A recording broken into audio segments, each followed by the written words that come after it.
l'œuvre absolue de mon grand petit frère. Mon grand frère Day et moi avons toujours trouvé injuste le prénom de notre autre frère, Al. En celtique, Day veut dire briller et Sérène, étoile. Mais Al, abréviation d'Aled, ne signifie que descendant. Ce que nous sommes bien évidemment tous les trois. En roulant dans la nuit, je songe à mon grand petit frère et au carton de dessins stocké sous son lit. Que Al ait accumulé mes dessins n'est pas étonnant en soi, car il collectionne plein de choses, surtout les objets jaunes. Le scoop de l'affaire, c'est qu'il se soit souvenu de la cachette. Et son aveu. Papa m'a dit de les garder. Al a une lenteur que je n'ai jamais trop comprise. En résumé, il est bloqué dans son cerveau depuis une douzaine d'années. Son corps est semblable au corps des autres garçons de 19 ans, un peu plus maigre, c'est tout. Al est très doux, très gentil et différent. Maman dit qu'il est simple. Certains jours, Al se réveille trop excité, d'autres il plonge dans le mutisme comme si son cerveau bloquait pire. Les clients de l'hôtel l'évitent ou l'abordent avec une espèce de sollicitude thérapeutique qui exaspère Day. Ça va, il n'est pas débile non plus. Alors qu'entre nous, on dit souvent que Al est débile.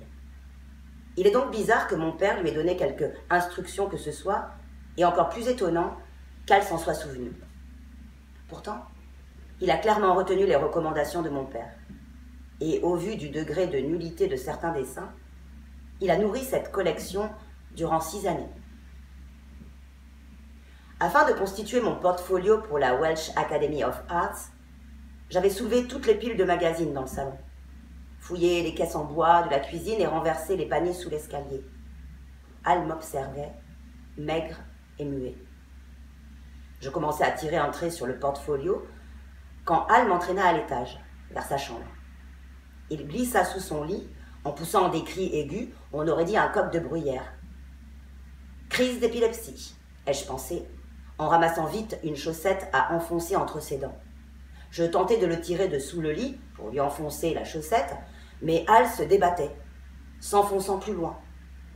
D'un coup, 3 cartons à dessin apparurent devant moi, expulsés par ses pieds. Mon frère rampa ensuite à reculons pour se dresser, grand et maigre, au centre de la chambre. Papa m'a dit de les garder. Ma mère, mes grands-parents et même Day étaient venus nous rejoindre dans la chambre.